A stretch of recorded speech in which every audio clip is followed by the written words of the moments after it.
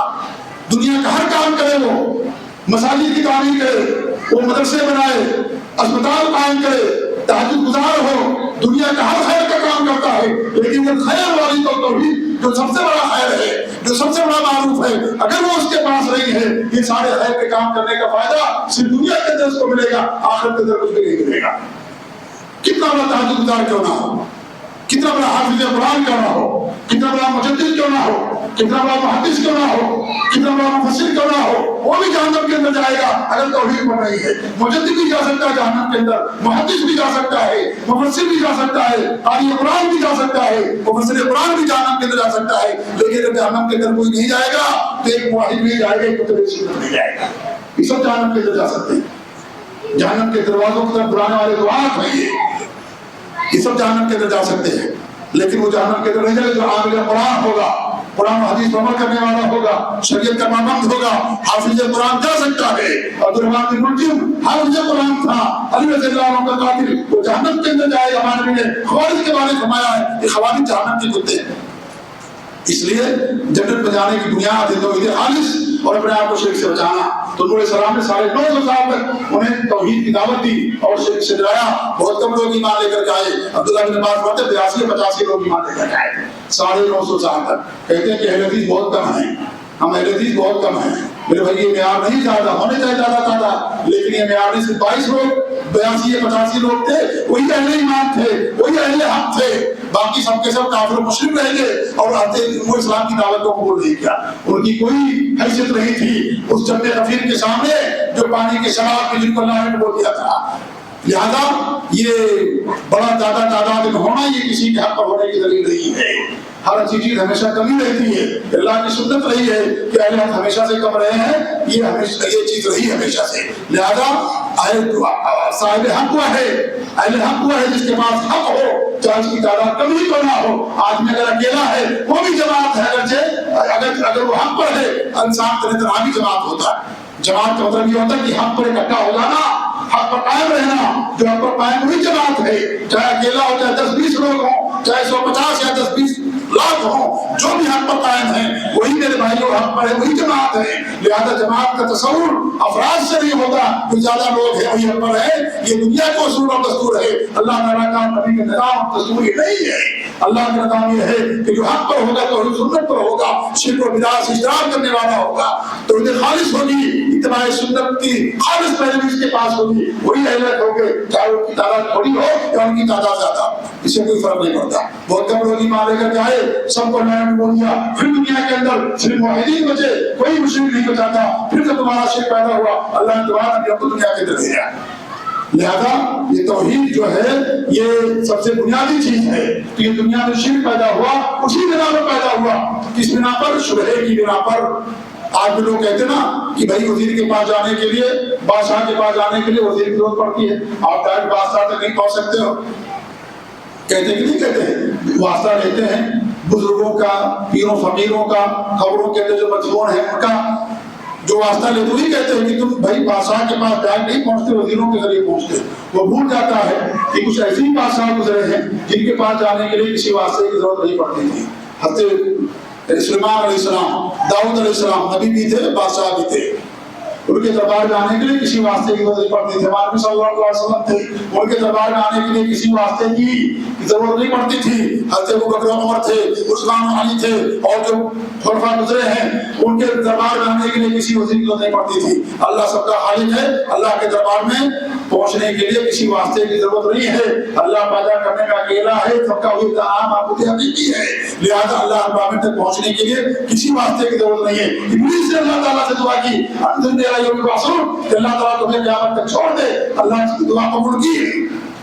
اس ابلیس نے کس کا واسطہ لیا تھا؟ کسی کا واسطہ نہیں لیا. اللہ تعالیٰ سے کہا کہ اللہ تعالیٰ تو ہمیں قیامت تک تو چھوڑ دے. لہذا اللہ تعالیٰ جو ہمارے سینے کے راز سے واقف ہے، واسطہ وہ لے. جو اللہ تعالیٰ کے بارے میں گستاخی کرتے ہیں، جو یہ عقیدہ رکھتے ہیں کہ اللہ تعالیٰ کسی واسطے کے بغیر نہیں سن سکتا، ہمارا یہ عقیدہ کہ اللہ رب العالمین بغیر کسی واسطے کی تمام چیزوں کو سننے والا اور ہر چیز پر قادر. وہ اللہ کی گستاخی کرنے والے حقیقت میں وہ لوگ ہیں جو کہتے ہیں کہ اللہ تعالیٰ ہماری بات نہیں سنے گا جب تک عبد القادر جیلانی کا واسطہ نہیں لیں گے، جب تک بڑا پیر کا واسطہ نہیں لیں گے، جب تک نبی رسول کا واسطہ نہیں لیں گے، اس وقت تک اللہ تعالیٰ ہماری بات نہیں سن سکتا. یہ سب سے بڑی توہین ہے رب العالمین کی، جو اللہ رب ہر چیز پر قادر ہے. اس کے بارے میں عقیدہ رکھنا کہ یہ بزرگان بغیر واسطے کی سن لیتے ہیں، لیکن اللہ رب بغیر واسطے کی نہیں سن سکتا. یہ اللہ تعالیٰ کی توہین ہے، یہ اللہ تعالیٰ کی عزت ہے. اس کے اندر یہ سب سے بڑی توہین ہے اللہ رب العالمین کی. لہذا دنیا کے اندر شرک پیدا ہوا شبہے کی بنا پر پیدا ہوا. اس طریقے سے آپ دیکھیے دنیا کے اندر جتنے سارے فرقے پیدا ہوئے، سارے فرقے شبہات کی بنا پر پیدا ہوئے. کوئی فرقہ شہوت کے نام پر دنیا میں وجود میں نہیں آیا. جو 72 فرقے پیدا ہوئے وہ سارے فرقے شبہے کی بنا پر پیدا ہوئے. چاہے وہ خوارج ہوں، چاہے وہ روافض ہوں، چاہے وہ قدریہ ہوں، چاہے وہ صوفیہ ہوں، چاہے وہ قلانی لوگ ہوں، چاہے اہل بدعت ہوں، جتنے بھی فرقے پیدا ہوئے میرے بھائیوں، وہ تمام فرقوں کی بنیاد شبہات ہیں. شہوت کے نام پر دنیا کے اندر کوئی فرقہ وجود کے اندر نہیں آیا. اس لیے سب سے بڑا فتنہ شبہات کا فتنہ ہے، جس کا تعلق دین سے ہے. ہمارے نے فرمایا 77 امتی الی 73 فرقہ، میری امت 73 فرقوں میں تقسیم ہو جائے گی. یہودی 71 فرقوں میں تقسیم ہوئے، 70 جہنم کے اندر جائیں گے، ایک فرقہ جنت کے اندر جائے گا جو موسیٰ علیہ السلام کی سچی اتباع پیروی کرنے والے، توحید اور سنت پر قائم رہنے والے اور شرک و بدعت کو اختیار کرنے والے تھے، وہی جنت کے اندر جائیں گے. باقی 70 فرقے جہنم کے اندر جائیں گے. نصارہ 72 فرقوں میں تقسیم ہوں گے، 71 جہنم کے اندر جائیں گے، اکثریت جہنم کے اندر جائے گی. اکثریت زیادہ لوگ جہنم کے اندر جائیں گے. 71 میں سے 70 جہنم میں، ایک فرقہ جنت کے اندر. 72 میں سے 71 فرقے جہنم کے اندر، ایک فرقہ جنت کے اندر جائے گا. جو عیسیٰ علیہ السلام کو سچا ماننے والا، سچی پیروی کرنے والا، توحید و سنت پر قائم رہنے والا، شرک و بدعت سے دور رہنے والا، وہی فرقہ جنت کے اندر جائے گا. اور ہمارے نبی نے اپنی امت کے بارے میں فرمایا میری امت 73 فرقوں میں تقسیم ہو جائے گی. سب سے زیادہ اختلاف جس امت کے اندر پیدا ہوا نبی کی امت میں. یہودی 71، نصارہ 72، یہ 73 فرقے. 72 فرقے جہنم کے اندر جائیں گے، ایک فرقہ جنت کے اندر جائے گا. بس وہ فرقہ جو نبی کے زمانے سے تھا، جس کی نبی نے تعلیم کی تھی، تربیت کی، تزکیہ کیا، جس نے کہ اللہ رب العالمین نے جنت کا وعدہ فرمایا. صحابہ کرام اور جو ان کے نقش قدم پر چلنے والا ہوگا، ان کے راستے کی پیروی کرنے والا ہوگا، وہ سب کے سب جنت کے اندر جائیں گے. اللہ کے رسول لوگوں نے پوچھا تھا وہ کون سا فرقہ جنت کے اندر جائے گا؟ کہا ما انا علیہ اليوم واصحابی، آج میں جس پر ہوں اور میرے صحابہ ہیں اس اسلام کو ماننے والا وہ جنت کے اندر جائے گا. آج اسلام کے 73 فرقے ہو گئے. نبی کے زمانے میں ایک فرقہ تھا، آج کے زمانے کے اسلام 72 مزید فرقوں میں تقسیم ہو چکا ہے. لوگوں سے تقسیم کر دیا 72 مزید فرقوں میں. نبی کے زمانے ایک ہی فرقہ تھا، فرقہ صحابہ، جس کی ہمارے نبی نے تعلیم و تربیت کی، جو جماعت کی نقش قدم کی پیروی کرے گا وہی جنت کا حقدار ہوگا، باقی کو جنت کے اندر جائے گا.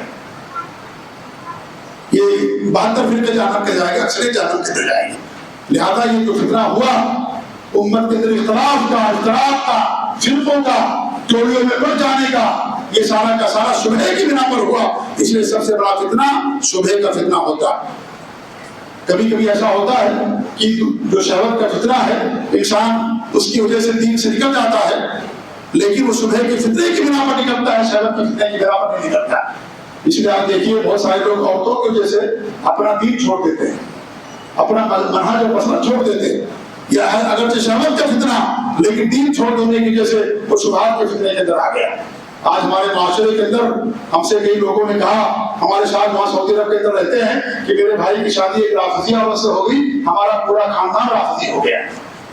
یہ سب شبہے کے فتنے کی بنا پر، شروعات شہوات کے فتنے سے ہوئی، لیکن آگر کے شبہات کے فتنے میں تبدیل ہو گیا، پورا خاندان رافضی ہو گیا، کیونکہ رافضیوں کے یہاں حسن ہے، ان کے یہاں خوبصورتی ہے۔ ایک سازش کے تحت جو اہل سنت ہے، جو صحیح مسلک کے لوگ ہیں یا جو سنی مسلمان ہیں، آ کر کے ان سے نکاح کرتے ہیں، کراتے ہیں وہ لوگ ایک سازش کے تحت، کہ آدمی اس کی وجہ سے پورے دین سے نکل جاتا۔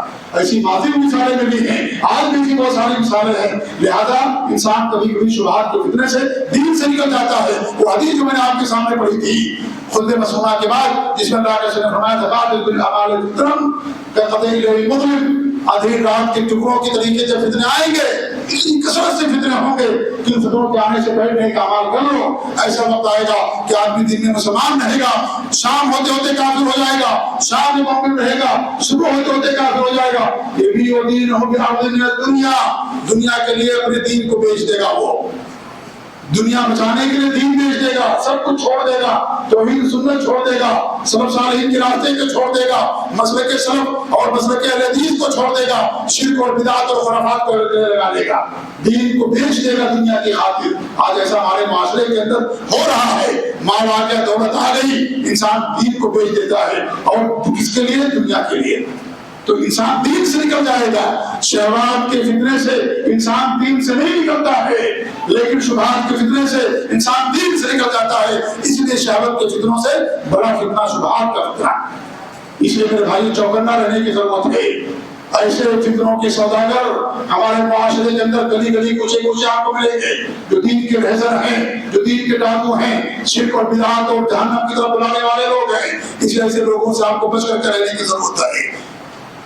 یہ بہت بڑا فتنہ میرے بھائیوں، دین کا فتنہ اور شبہات کا فتنہ، جس نے تباہی مچا دی پوری دنیا کے اندر، اور جس نے صحابہ کے خون کو حلال کر لیا، اہل جنتیوں کے خون کو انہوں نے حلال کر لیا، اور اس طریقے سے دنیا کے اندر فتنہ و فساد اور بدو غارت گری اور دہشت گردی کا وہ بازار گرم کر دیا۔ یہ صرف شبہے کی فتنہ کی بنا پر آج جن معاشرت ملکوں کے اندر بدامنی ہے، فتنہ و فساد ہے، آج لوگ جہاد کے نام پر میرے بھائیوں مسجدوں کو اور تبراز کرتے ہیں اور کہتے ہیں کہ ہم جہاد کرتے ہیں، مسلمانوں کا قتل عام کرتے ہیں اور غیر انسانوں کا قتل عام کرتے ہیں۔ یہ ساری کی ساری شبہے کی بنیاد پر دین کے نام لے کر کرتے ہیں۔ یہ سب دہشت گرد لوگ ہیں، یہ سب کے سب انسانی حقوق کے سوداگر لوگ ہیں۔ اللہ رب العالمین ایسے لوگوں کو یہ لوگ اللہ کے سامنے کیا علم دکھائیں گے جو آج معصوم بچوں کا قتل کرتے ہیں اور نمازیوں کو قتل کرتے ہیں اور مسجدوں میں آنے والے مسلمانوں کا قتل عام کرتے ہیں اور کہتے ہیں کہ ہم تو اچھا کام کر رہے ہیں، ہم تو خیر کا کام کر رہے ہیں۔ جس اسلام کے اندر پانی بہانا ناجائز ہو، اس اسلام کے اندر خون بہانے کی اجازت کیسے ہو سکتی ہے؟ اسلام سلامتی سے بنا ہے، ایمان و ایمان بنا ہوا ہے۔ اسلام جو دین کے تین مراتب ہیں وہ حسن سلوک سے بنا ہوا ہے۔ لہذا اسلام کے اندر دہشت گردی اور اس طریقے سے جو ناجائز اعمال ہیں، تخریب کاری کے جو اعمال ہیں، اسلام کے اندر ان اعمال کی برابر کوئی گنجائش نہیں ہو سکتی ہے۔ لہذا یہ سب دین کے شبہات کے فتنے ہیں میرے بھائیوں، یہ سب سے بڑے فتنے ہیں۔ لہذا تمام فتنوں سے ہم سب کو بچ کر رہنے کی ضرورت ہے۔ ہمارا دین کامل ہے، مکمل ہے، دین کے اندر کسی نئی چیز کی ضرورت نہیں ہے۔ اللہ رب العالمین نے فرمایا فَإِنْ آمَنُوا بِمِثْلِ مَا آمَنْتُم بِهِ فَقَدِ اهْتَدَوْا۔ ایمان وہی ہے جو نبی کے زمانے کا، صحابہ کے زمانے کا ایمان تھا۔ کسی نے ایمان کی ضرورت نہیں ہے۔ اگر تم ایمان لاؤ جس طریقے سے صحابہ ایمان لائے تبھی تم کو ہدایت ملے گی۔ کوئی چیز دین کے اندر نہیں ہے۔ فتنے میں پڑھنے کی ضرورت کیا ہے؟ دین کو اللہ نے قائم مکمل کر دیا، کامل کر دیا ہے۔ الیوم اکملت لکم دینکم واتممت علیکم نعمتی ورضیت لکم الاسلام دینا۔ ہم نے دین مکمل کر دیا، نعمت پوری کر دی، اللہ دین اسلام سے راضی ہو گیا۔ اللہ کے رسول نے فرمایا نماز کے بارے میں صلو کما رأیتمونی اصلی، وہ اسی نماز پڑھو جس طریقے تمہیں نماز پڑھتے ہوئے دیکھتے ہو۔ کوئی نئی نماز نہیں ہے، نماز کے اندر کسی نئی چیز کا اضافہ نہیں کیا جائے گا۔ وضو کے بارے میں فرمایا من توضأ نحو وضوء ھذا، جس نے میرے اس وضو کے طریقے سے وضو کیا اور اسے 2 رکعت نماز پڑھی اور اس دوران اخلاص کے ساتھ 2 رکعت نماز پڑھی، اللہ رحمان اس کے سابقہ چھوٹے چھوٹے گناہوں کو معاف کر دیتا ہے۔ نبی کا وضو کرنا ہے، صحابہ کرام کے نقش قدم پر چلنا ہے۔ ہمارے نبی نے حج کے بارے میں فرمایا کہ وضو اپنی مناسککم، لوگوں کو حج کرنے کا طریقہ سیکھو۔ میں نے کیسے حج کی وصیت کرنا ہے، طریقہ وہی ہے، راستہ وہی ہے۔ اگر نئے راستے کا انتخاب کریں گے انسان دین سے نکل جائے گا، گمراہ ہو جائے گا۔ ہمارے نبی نے مثال دی ہے کہ خط کھینچا، لکیر کھینچی، کہا کہ یہ لکیر ہے یہ لکیر جنت تک لے جانے والی ہے، دائیں بائیں کھڑے کیجیے اور یہ ساری پگڈنڈیاں ہیں جو انسان کو جہنم تک لے جانے والی ہیں. ہر پگڈنڈی پر ایک دائی ہے جو انسان کو جہنم کی طرف بلانے والا ہے. وہ دائی ہوگا، مبلغ ہوگا، عالم دین ہوگا، لیکن اس دین کا نہیں، اس اسلام کا نہیں جو نبی کے زمانے کا اسلام تھا. بعد میں جو لوگوں نے اسلام کا نام پھر بنا لیے، اس اسلام کا دائی اور مبلغ ہوگا، اس کا عالم ہوگا، وہ جہنم تک لوگوں کو بلانے والا ہوگا. اس لیے دین کامل مکمل ہے. الحمدللہ دعوت بھی قرآن سبیلی ادعو اللہ علی بصیرہ، آپ کا دین میری راہ ہے، میں اللہ کی طرف لوگوں کو بلاتا ہوں. دعوت کے میدان میں بھی کسی چلے اور کسی اور چیز کی ضرورت نہیں. الحمدللہ سب کچھ دین کے اندر کامل ہو چکا ہے، تمام راستے مکمل ہو چکے ہیں. اس میں کسی نئی چیز کی ضرورت نہیں ہے، اس میں کسی فتنے پڑھنے کی ضرورت نہیں. الحمدللہ لیکن شرط یہ ہے کہ اس دین کو اپنائیے جو دین نبی کے زمانے میں تھا، اس اسلام کو اپنائیے جو نبی کے زمانے میں اسلام تھا. عبداللہ بن عمرو بن عاص رضی اللہ تعالیٰ نے ایک مثال دی ہے، وہ مثال دے کر کے میں آپ لوگوں کو سمجھانا چاہتا ہوں. میرے بھائیوں بڑی پیاری مثال ہے. وہ فرماتے ہیں کہ ہماری مثال اور جو راہ حق سے نکل گئے ایسی ہے جیسے یہ قوم سفر پر جاتی ہے اور جب کچھ دور نکلتے ہیں بڑی تیزی کے ساتھ آندھی آتی ہے، طوفان آتا ہے، اندھیرا چھا جاتا ہے اور روشنی کہیں نظر نہیں آتی. سارے لوگ پریشان ہو جاتے ہیں. کچھ لوگ راستے کی تلاش میں اسی اندھیرے میں راستے کی تلاش میں چلتے رہتے ہیں، تو کوئی دائیں چلا جاتا ہے، کوئی بائیں چلا جاتا ہے، لیکن کچھ لوگ اسی راستے پر قائم رہتے ہیں، روشنی کا انتظار کرتے ہیں، صبح کا انتظار کرتے ہیں کہ جب روشنی آئے گی، صبح آئے گی، یہ فتنہ کل جائے گا، یہ آندھی اور طوفان ختم ہو جائے گا، راستہ صاف ہو جائے گا، تب ہم اپنی منزل کی طرف جائیں گے. اور جب صبح ہوتی ہے تو کیا دیکھا جاتا ہے کہ بہت سارے لوگ ان کا ساتھ چھوڑ دیا، بہت راستوں پر چلے گئے، اتنی دور نکل گئے کہ ان کا اس راستے پر آنا ان کے لیے مشکل ہو گیا. لہذا جو اس راستے پر قائم ہے، جو راستہ نبی نے دیا اپنے صحابہ کو، صحابہ نے تابعین کو دیا، تابعین نے تبع تابعین کو، یہ سلسلہ کڑی اور چین ہے. جو اس پر قائم رہے گا وہی مسلک اسلام پر قائم ہے، وہی سیدھے راستے پر قائم ہے، وہی صراط مستقیم پر ہے. جو اس راستے کو چھوڑے گا میرے بھائی گمراہ ہو جائے گا، اور وہ راستہ اہل حدیث کا راستہ ہے اور کوئی اس کے علاوہ کوئی راستہ نہیں ہے. کیونکہ جماعت جس طرح نے فرمایا ایک جماعت ہمیشہ حق پر رہے گی، قیامت تک حق پر رہے گی. یہ ساری جماعتیں بعد میں پیدا ہوئی ہیں. نبی کے زمانے میں ایک جماعت تھی، صحابہ کی جماعت تھی، ایک ہی فرقہ تھا. یہ سارے فرقے، یہ ساری جماعتیں بعد میں پیدا ہوئی، کوئی 300 سال کے بعد، کوئی صحابہ کے آخری دور میں، کوئی اور بعد میں. اس لیے یہ سارے کے سارے فرقے اس حدیث کا مصداق نہیں ہو سکتے، کیونکہ نبی نے فرمایا ہر زمانے میں، نبی کے زمانے میں فرقہ تھا. لہذا جو اس راستے پر چلے گا میرے بھائیوں، وہی اس راستے پر چلنے کی وجہ سے اسی انسان کو جنت ملے گی، وہی انسان کامیاب ہوگا. یہ شبہات کا فتنہ بہت بڑا فتنہ ہے میرے بھائیوں، اس سے بچنا ہمارے لیے ضروری ہے. آج کے دور میں اس کے بہت سارے اسباب ہیں جن اسباب کو انسان اپنا کر کے اپنے آپ کو ان فتنوں سے بچا سکتا ہے. سب سے پہلا سبب یہ ہے کہ انسان توحید سنت کو یا کتاب اللہ اور سنت رسول کو مضبوطی کے ساتھ تھام لے، اس کو سلف صالحین کے فہم کے مطابق سمجھے، اس کے اوپر عمل کرے، اس کی طرف لوگوں کو دعوت دے. اللہ نے فرمایا میں تمہارے درمیان دو چیزیں چھوڑ کر کے جا رہا ہوں، اگر تم دونوں کو مضبوطی سے تھامے رہو گے کبھی گمراہ نہیں ہوگے. ایک اللہ تعالیٰ کی دعوت، دوسری میری سنت ہے. جو پر مضبوطی کے ساتھ قائم رہے گا، تھامے رہے گا، کوئی انسان کبھی گمراہ نہیں ہوگا. تو قرآن و حدیث، کتاب اللہ سنت رسول، اتبعوا ما انزل الیکم من ربکم ولا تتبعوا من دونہ اولیاء، جو تمہارے رب کی طرف سے نازل کیا گیا ہے اس کا اتباع کرو، اس کی پیروی کرو، اس کو چھوڑ کر کے اور لوگوں کی اتباع مت کرو. اللہ نے آسمان سے قرآن اور حدیث دو چیزیں نازل کی بس، اور کوئی چیز اللہ نے اوپر سے نہیں نازل کیا. اوپر سے نازل ہونے والی قرآن و حدیث یہ دو چیزیں ہیں. لہذا ان دونوں کو مضبوطی کے ساتھ انسان جب تک تھامے رہے گا، وہ صحیح راستے پر رہے گا، مسلک کے شرف پر قائم رہے گا. اللہ کے رسول فرمایا کہ ایک ایسا زمانہ آئے گا بہت سارے اختلافات ہوں گے. ان اختلافات کے دور میں علیکم بسنتی و سنت الخلفاء الراشدین المہدیین، میری سنتوں کو راستے پکڑو. ہدایت یافتہ جو ہیں ان کے راستوں کو آپ مضبوطی کے ساتھ تھام لو، ان کے راستوں کو، ان کی سنتوں کو آپ مضبوطی کے ساتھ تھام لو، اور دین کے اندر نئی چیزوں سے بچو، کیونکہ ہر نئی چیز گمراہی ہوتی ہے اور گمراہی انسان کو جہنم کے اندر لے جانے والی ہوتی ہے. لہذا ان سے بچنے کی ضرورت ہے. کتاب اللہ اور سنت رسول کو مضبوطی کے ساتھ انسان تھامے رہے گا، شبہات کے فتنے سے انسان اپنے آپ کو بچا لے گا. دوسری چیز یہ میرے بھائیوں کہ ہمارے جو علماء ہیں ان علماء کے ساتھ وابستگی اختیار کرنا، ان علماء کے ساتھ جڑے رہنا. جو ہمارے علماء ہیں، جو ہمارے لیے واسطہ اور ذریعہ ہے دین سمجھنے کا. عبادات کے لیے واسطے کی ضرورت نہیں ہے کہ آپ دعا کریں کسی کا واسطہ لے، نماز پڑھیں کسی کا واسطہ لے، لیکن دین سمجھنے کے لیے واسطے کی ضرورت ہے، بغیر واسطے کے آپ دین نہیں سمجھ سکتے۔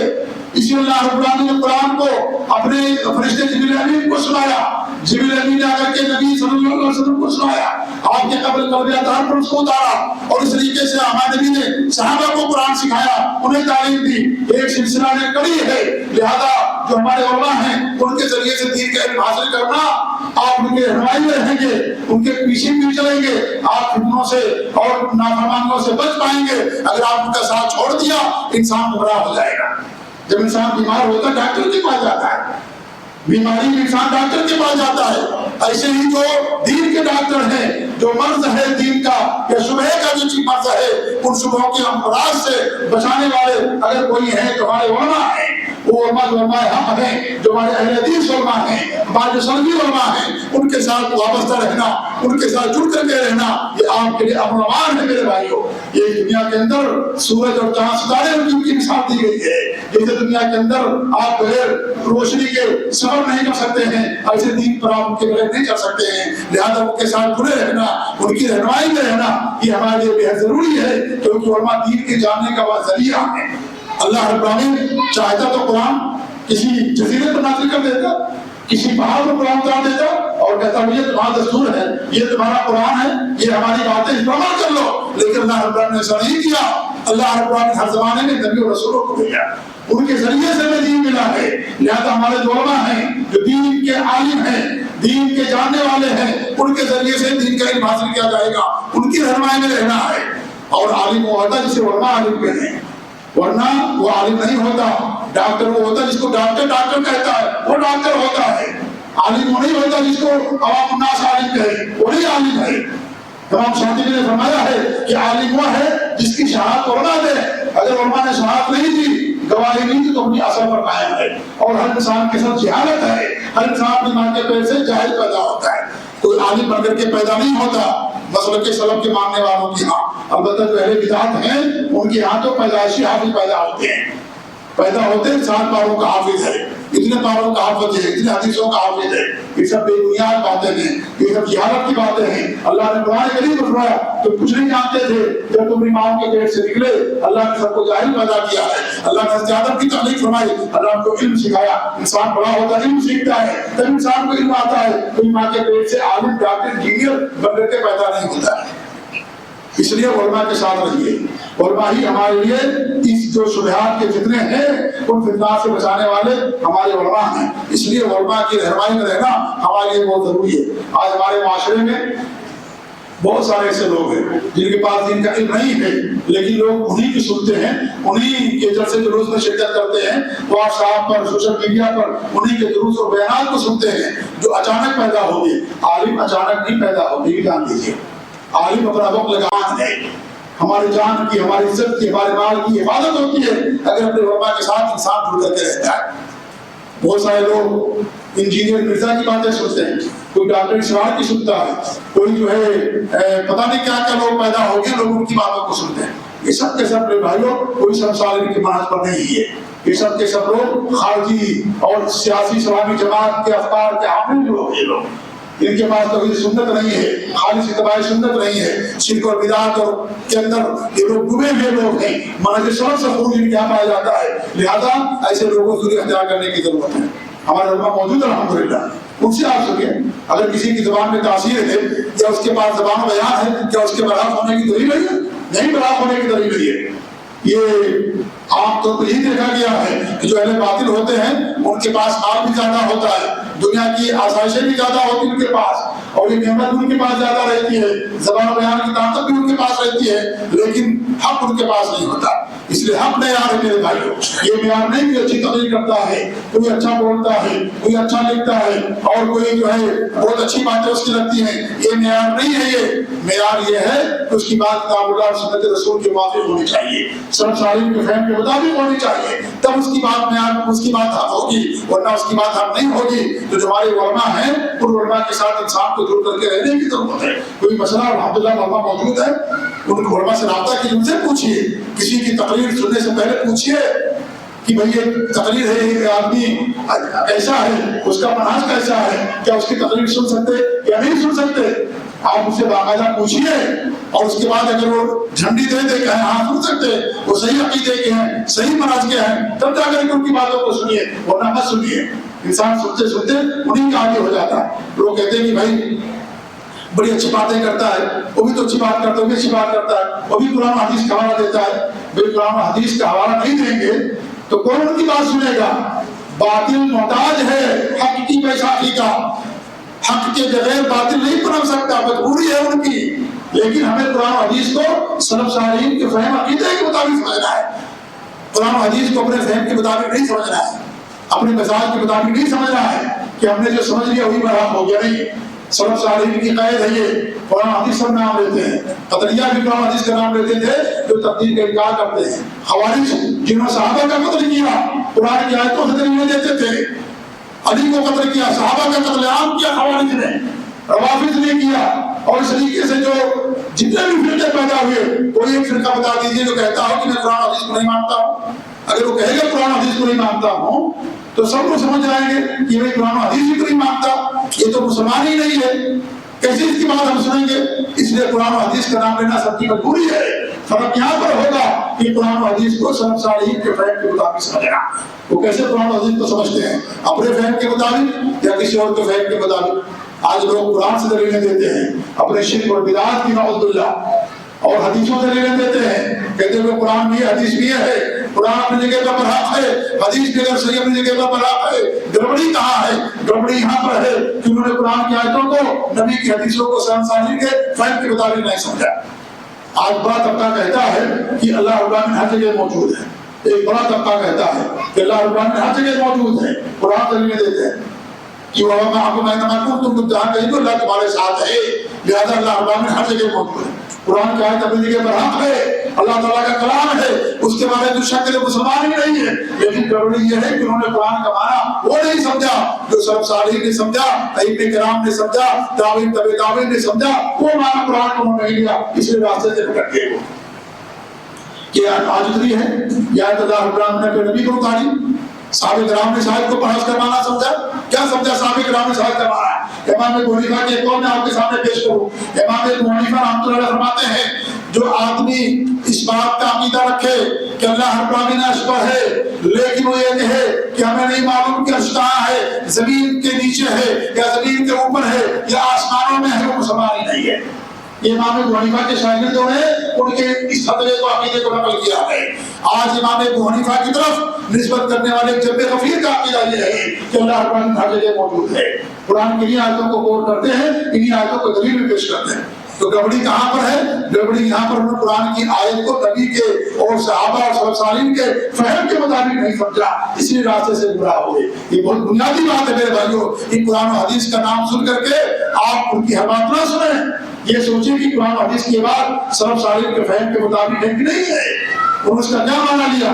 ابھی میرے پاس ایک صاحب نے جو ہے ربیع الاول کے مہینے میں حیدرآباد کا کوئی آیا عالم, اس کی جو ہے میرے پاس کلپ بھیجی اور کہا کہ دیکھیے وہ کہتے ہیں کہ صحیح مسلم کی حدیث ہے کہ ہمارے نبی نے اپنا میلاد بنایا.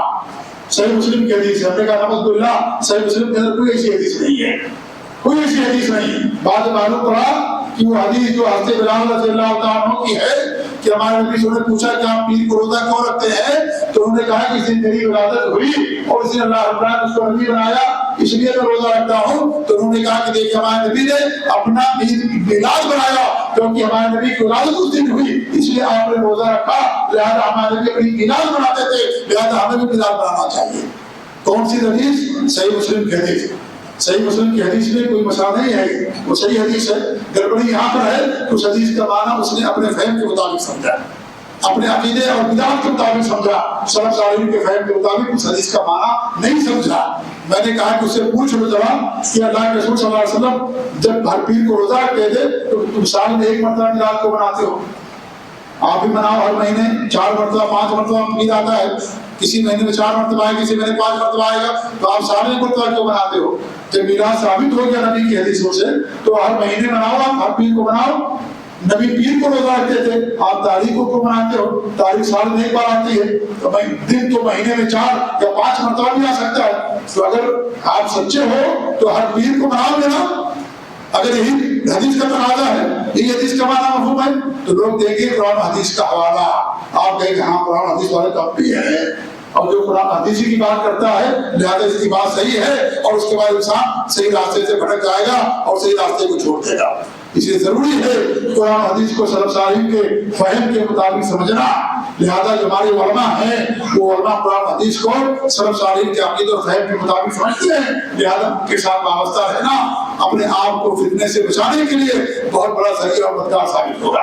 تیسری چیز یہ ہے کہ جماعت حقہ ہے اس جماعت حقہ کے ساتھ رہنا، مسلک اہل حدیث والوں کے ساتھ رہنا، اسی مسلک پر قائم رہنا، کیونکہ یہی واحد جماعت ہے جس کے یہاں شرک اور بدعت اور خرافات نہیں ہے. یہی واحد جماعت ہے پوری روئے زمین پر جس کے یہاں نبی کی سچی اتباع ہے، جس کے یہاں ائمہ کے احترام ہے، ائمہ کے اقوال پر عمل ہے. یہی واحد جماعت ہے، ورنہ کوئی ایک امام کو پکڑے ہوئے ہے باقی اماموں کو چھوڑ دیا ہے. یہ واحد جماعت ہے جو تمام ائمہ کرام کے ادب احترام کرتی ہے، تمام ائمہ کرام کے اقوال پر عمل کرتی ہے، بشرطے کہ عمل صحیح حدیث اور کتاب اللہ کی فہم میں تعلیم ہو. تمام ائمہ نے ہم کو یہ تعلیم دی ہے. ہماری بات اگر قرآن حدیث کے خلاف ہو، میری بات کو دیوار پہ مار دینا اور ہماری بات کو چھوڑ دینا اور نبی کی بات کو لے لینا.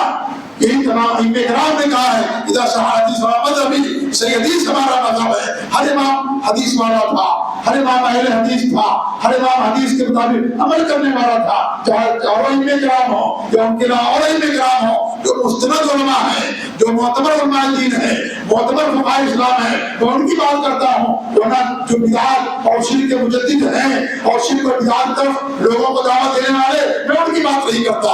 میں علماء کی بات کرتا ہوں جن علماء کی ایک عالی مرتبت پر اور جن کی فقاہت پر اور جن کی دینداری اور علم پر امت کی اجماع ہے، امت کی اتفاق ہے. میں علماء کی باتیں کرتا ہوں. تو علماء کرام نے ہمیں اسی بات کی تعلیم دی ہے کہ ہماری باتوں کو دیوار پر مار دینا. میں مرنے کے بعد بھی اپنے تمام باتوں سے رجوع کرتا ہوں جو ہماری کوئی بھی بات کتاب اللہ سنت رسول کے خلاف ہو. یہی ائمہ کرام نے تعلیم دی ہے. اور افسوس یہ کہ میرے بھائیوں کہ آج جو لوگ اپنے آپ کو ائمہ کرام کا متبع کہتے ہیں، اپنے آپ کو ائمہ کرام کی تقلید کرنے والا کہتے ہیں، سچی بات یہ ہے میرے بھائیوں کہ اپنے ائمہ کرام کے دین اور عقیدے پر نہیں ہے. وہ صرف نماز کیسے پڑھنی ہے، زکات کتنے میں آپ کو دینا ہے، اور روزہ کیسے رکھنا ہے، ان تمام چیزوں کے اندر ہے. لیکن دین کی اصل بنیاد ہے توحید اور عقیدہ. انہوں نے اپنے اماموں کے عقیدے کو توحید کو چھوڑ دیا ہے. ان تمام لوگوں نے سوائے امام احمد بن حنبل رحمۃ اللہ علیہ کے ماننے والوں کے، ورنہ اور باقی جو لوگ ہیں وہ سارے کے سارے لوگوں نے اپنے ائمہ کرام کے عقیدے کو چھوڑ دیا ہے. انہوں نے اپنی کتابوں کے اندر لکھا ہے کہ میں اپنے امام ابو حنیفہ رحمۃ اللہ علیہ کو صرف جو ہے کسی میں فروع کے اندر ہم مانتے ہیں، عقیدے کے اندر اور توحید کے اندر اور اصول کے اندر جو اشعری اور ماتریدی گزرے ہیں ان کو ہم مانتے ہیں. امام ابو حنیفہ رحمۃ اللہ علیہ کو عقیدے معتبر نہیں مانتے، ہم امام ابو حنیفہ رحمۃ اللہ علیہ کو عقیدے بھی معتبر مانتے ہیں. امام مالک کو عقیدے معتبر نہیں مانتے، امام شافعی کو عقیدے معتبر نہیں مانتے. کیوں؟ اس لیے کہ ان لوگوں کا عقیدہ اپنے ائمہ کے خلاف ہے. وہ اشعری اور ماتریدی نہیں تھے، وہ بدعتی نہیں تھے، وہ صوفی نہیں تھے، وہ کتر قسم کے اہل حدیث تھے، حدیث پر اور سنت پر عمل کرنے والے تھے. اس لیے ہمیشہ انہوں نے اسی بات سے ان لوگوں کو دعوت دیا. لیکن آج ان کی طرف نسبت کرنے والے کہتے ہیں کہ ہم ان کو مانتے نہیں مانتے ہیں، فروع کے اندر مانتے ہیں، وہ بھی مرجوع مسائل ہیں، جو مرجوع مسائل ہیں، جو راجع مسائل نہیں ہیں. ورنہ عقیدے کے اندر اور توحید و رسول کے اندر اپنے ائمہ کی باتوں کو لوگ نہیں مانتے. انہوں نے اپنی کتابوں کے اندر لکھا ہے. میں ان پر کوئی الزام نہیں لگاتا، میں ان پر کوئی تہمت نہیں لگاتا. انہوں نے اپنی کتابوں کے اندر باقاعدہ یہ باتیں لکھی ہوئی ہیں. اس لیے میرے بھائی جو جماعت حقہ ہے، جو برہم جماعت ہے، مسلک کے سبب پر قائم رہنے والی جو جماعت ہے، جماعت اہل حدیث، اس جماعت کو مضبوطی کے ساتھ تھامے رہیے، انہیں لوگوں کے ساتھ رہیے. اگر آپ ان سے الگ ہو جائیں گے آپ کو شکار کر لیا جائے گا. جب بکری ریوڑ سے الگ ہوتی ہے شیر اس کا شکار کر لیتا ہے، لیکن جو بکریاں ریوڑ کے ساتھ پوری جماعت کے ساتھ رہتی ہیں کبھی بھی شیر اس کا شکار نہیں کر پاتا. اس لیے جماعت کے ساتھ رہیے، جماعتی زندگی گزاریے، علماء کے ساتھ جڑ کر کے رہیے، اپنی جماعت کے ساتھ جڑ کر کے رہیے. کہیں بھی پروگرام ہو، کہیں بھی کوئی کام ہو، مل کر کے ان کا کام کرنے کی، ان کا ساتھ دینے کی ضرورت ہے میرے بھائیوں. کہ جماعت مانتے ہیں کہ برہم جماعت یہی ہے تو ہمارا بعد الحمد للہ ہم کے بعد برائی اس کا کیا ہوتا ہے؟ جب برہم یہی ہے تو اسی کو مضبوطی کے ساتھ تھامیے. اب حق کے علاوہ برائی کے علاوہ کوئی چیز نہیں بچتی ہے. اس لیے جماعت حقہ جو نبی کے زمانے سے جماعت چلی آ رہی ہے، صحابہ اور تابعین کی جماعت اور ان کے نقش قدم پر چلنے والے لوگ، ان کی جماعت کے ساتھ جڑے رہیے گا. تمام بدعات اور خرافات سے اور شرک سے اور بدعمالیوں سے اور اس طریقے سے منہج سلف کے جو خلاف اصول ضوابط لوگوں نے بنا لیے ہیں، ان تمام لوگوں سے حفاظت آپ کی اسی وقت ہوگی جب آپ جماعت حقہ کے ساتھ رہیں گے، ان کے ساتھ آپ ان کا ساتھ دیں گے. اس لیے ہمارے نے کیا فرمایا، ہماری امت 71 فرقوں میں تقسیم ہو جائے گی، 72 جہنم کے اندر جائیں گے. لہذا جہنم میں جانے والی جماعتوں سے بچنا ضروری ہے. اگر آپ ان جماعتوں کے عقیدے اور منہج کو اپنا لیں گے تو آپ کو جہنم سے نہیں بچا سکیں گے. جنت کے اندر جانا ہے تو جنتی جماعت کے ساتھ چلنا پڑے گا، جنتی جماعت کے ساتھ دینا پڑے گا، ان کے ساتھ رہنا پڑے گا. جو فرقے ناجیہ ہے، جو طائفہ منصورہ ہے، جو شرک نہیں کرتے، بدعات و خرافات نہیں کرتے، خالص توحید کی، خالص اتباع سنت کی دعوت دیتے ہیں، ان کے ساتھ آپ کو رہنا پڑے گا. ورنہ جماعتیں تو بہت ہیں، لیکن ساری جماعتوں کے بارے میں فرمایا کلھا فی النار، سب فرقے جہنم کے اندر جائیں گے.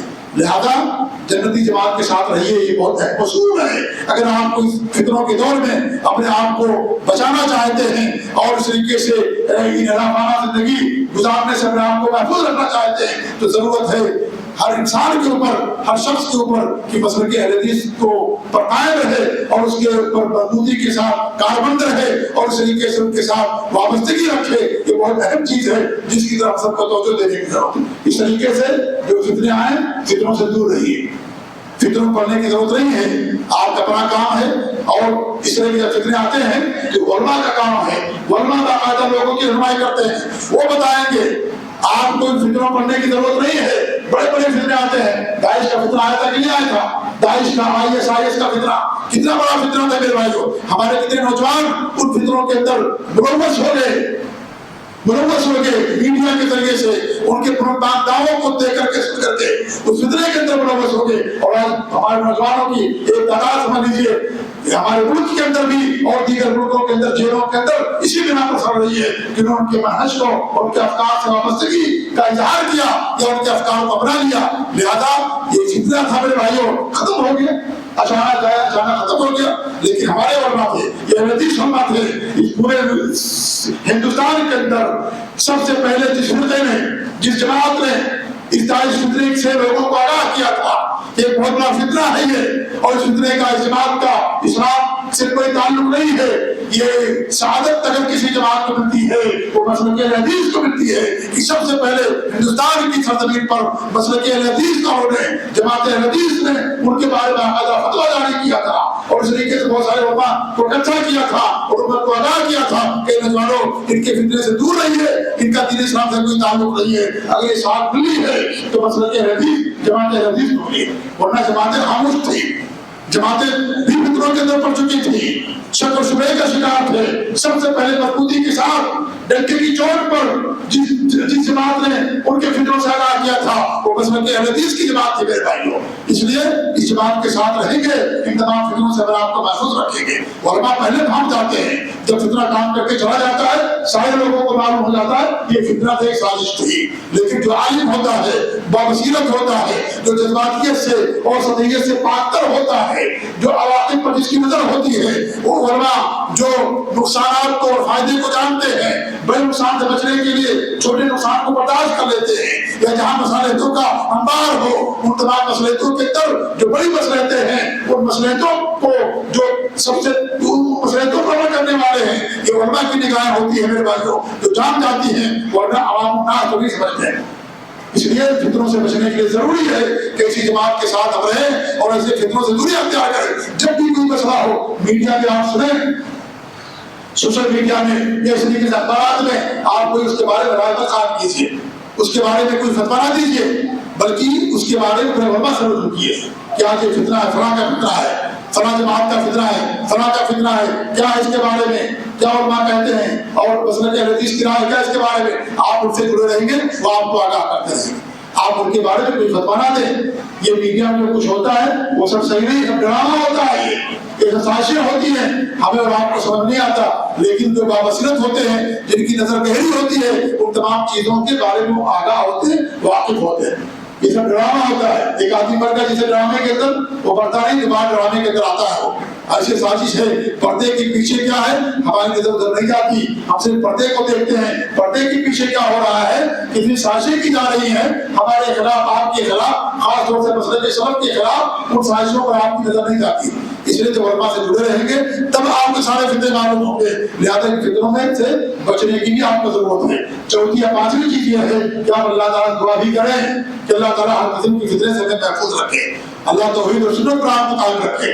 یہ دعا کرنے کی ضرورت ہے میرے بھائیوں. اللہ کے رسول صلی اللہ علیہ وسلم دعا کیا کرتے تھے, یا مقلب القلوب ثبت قلبی علی طاعتک ویا مصرف القلوب صرف قلبی علی طاعتک. اللہ کے رسول دعا کرتے تھے. ہماری اور آپ کی حیثیت کیا ہے کہ اللہ تعالیٰ دلوں کو پھیرنے والا ہے, ہمارے دلوں کو اپنی اطاعت پر اور اپنے دین پر قائم رکھ. ہمارے دل اللہ تعالیٰ کی دو انگلیوں کے درمیان میں ہے. اللہ ادھر چاہتا دلوں کو پھیرتا رہتا ہے. اسے آپ دیکھیں انسان کے اندر, ایک شخص کے اندر کئی طرح کا ماحول آتا ہے, کئی طرح کی حالات سے گزرتا ہے. وہ کبھی دیندار ہوتا ہے, کبھی نمازوں کا پابند ہوتا ہے, کبھی نمازوں کو چھوڑ دینے والا, کبھی اچھی صحبت میں رہتا ہے, کبھی برے لوگوں کی صحبت کو اختیار کر لیتا ہے. تو انسان کا دل اللہ کے دو دلوں کے درمیان میں ہے. اللہ تعالیٰ اس کو اٹھتا پڑھتا رہتا ہے. اس لیے ہمیشہ اللہ تعالیٰ دعا کرنا چاہیے, اللہ تعالیٰ تو ہم کو دین پر قائم رکھتے ہوئے سنت پر قائم رکھ. ہمارے بھی دعا کرتے تھے, انبیاء کرام دعا کیا کرتے تھے. حضرت ابراہیم نے دعا کیا اللہ تعالیٰ تو ہمیں اور ہمارے بچوں کو بت پرستی سے بچا.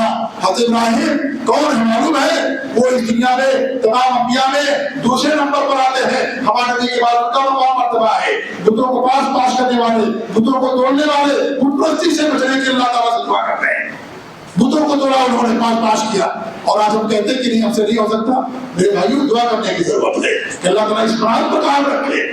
کتنے بڑے بڑے علماء پیدا ہوئے, ہم سے بات زیادہ علم رکھنے والے, سوجھ بوجھ رکھنے والے, آپ دیکھیں راستے سے گمراہ ہو چکے ہیں. راستہ چھوڑ دیا انہوں نے. ان کے پاس علم کی کمی نہیں, سوجھ بوجھ کی کمی نہیں. اس لیے ہمیشہ اللہ تعالیٰ دعا کرے کہ اتنی عظیم نعمت آپ کو ملی ہے توحید اور سنت کی. یہ نعمت, یہ سرمایہ کبھی سے ضائع مت کیجیے گا. اس نعمت کی قدر کیجیے, سرمایہ کی حفاظت کیجیے. جیسے اپنے مال کی حفاظت کرتے ہیں اور جیسے آپ اپنی اور چیزوں کی حفاظت کرتے ہیں, ایسے ہی مال کی حفاظت کیجیے. یہ سب سے عظیم ترین چیز ہے میرے بھائیوں. مال ختم ہو جائے, مال لٹ جائے, منصب چلا جائے, لیکن توحید و سنت کی کہیں دولت اللہ نے دی ہے, کبھی اس کو مت چھوڑیے گا. اللہ کے رسول نے کہا تھا ابو ذر رضی اللہ عنہ سے, اے ابو ذر لا تشرک باللہ وخذ توحید, اے ابو ذر کبھی اللہ تعالیٰ کے ساتھ شرک نہ کرنا. اگر چت میں جلا دیا جائے, تمہیں مار دیا جائے, قتل کر دیا جائے, لیکن کبھی بھی شرک نہ کرنا. موت آنی آنی ہے, اگر آج بچاؤ گے تو کل نہیں بچ پاؤ گے. موت آنی آنی, آج نہیں آئے گی, کب موت آئے گی, کب سے انسان, کہاں تک انسان موت سے بھاگے گا. اس لیے اللہ ہمیں ہمیشہ اللہ تعالیٰ سے دعا کرے کہ اللہ رب العالمین ہم کو اسی منہج پر قائم رکھے, توحید و سنت پر قائم رکھے, مسلک حدیث پر قائم رکھے. اللہ رب العالمین ہمیں آپ کو دعا کریں گے, اللہ رب العالمین آپ کی دعا کو قبول فرمائے گا. ہمیشہ دعا کرتے رہیے میرے بھائیو, نمازوں میں دعا کریے, چھٹے پھرتے دعا کیجیے. کب کس کے ساتھ معاملہ ہو جائے آپ ہم کو نہیں معلوم ہے. اس لیے ہمیشہ دعا کریں کہ اللہ رب العالمین ہم کو اسی مسلک پر قائم رکھے. بہت سارے اسباب اور ذرائع ہیں, لیکن میں سمجھتا ہوں کہ جو 4-5 اسباب اہم تھے جو میں نے آپ کے سامنے میں نے بیان کیا ہے, اگر ان اسباب کو ہم نے مضبوطی کے ساتھ تھام لیا, پکڑ لیا, تو اللہ کی ذات امید ہے کہ انشاءاللہ ہم اسی منہج پر قائم رہیں گے, اسی سلف صالحین کے عقیدے اور منہج پر قائم رہیں گے. اللہ تعالیٰ دعا کہ اللہ رب العالمین ہمیں ہر طرح کے شر و فتنوں سے محفوظ رکھے. اللہ رب العالمین ہمیں شرک اور بدعت و خرافات سے محفوظ رکھے. اللہ رب العالمین ہم سب کو مسلک سلف پر, اہل حدیث مسلک پر, توحید و سنت پر اللہ رب العالمین ہم سب کو قیامت تک قائم رکھے, اور موت تک قائم رکھے. ہماری موت ہو, ہماری زبان سے کلمہ توحید جاری ہو, اور موت کے بعد اللہ رب العالمین ہمیں قبر کے عذاب سے, جہنم کے عذاب سے محفوظ رکھے. اور اللہ رب العالمین قیامت کے دن انبیاء کرام کی ہمیں جنت الفردوس کے اندر ان کی معیت اور ان کی رفاقت نصیب فرمایا میرے رب العالمین. وجزاکم اللہ خیر, وصلی اللہ علی محمد وعلی آلہ وصحبہ اجمعین. والسلام علیکم ورحمۃ اللہ وبرکاتہ.